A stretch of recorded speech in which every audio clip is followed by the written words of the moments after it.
Hey everybody, we spend a lot of time, energy, and effort, and often money to stay current with what needs to be done to keep your vehicle safe.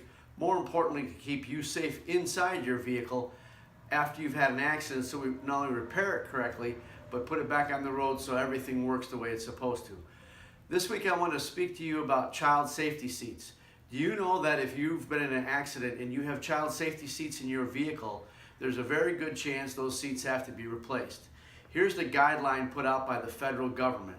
You can contact us for this, and it'll also have a larger copy in this video that Jarrett, I call him Einstein, is going to put on this video for you so you can gather it here. You can also get a copy from us if you need to. But my point to this is that probably 95% of the time when a vehicle's been in an accident, the child safety seat has to be replaced. This is very important because you want to make sure the integrity of that safety seat is intact so that in the event that you should have a second accident and your children are in those child safety seats, they're going to perform exactly the way they're supposed to. So again, if we can help you with any of this, please feel free to reach out and contact us. Our phone number and website's going to be on here, and we're happy to help. Have a great week and be safe.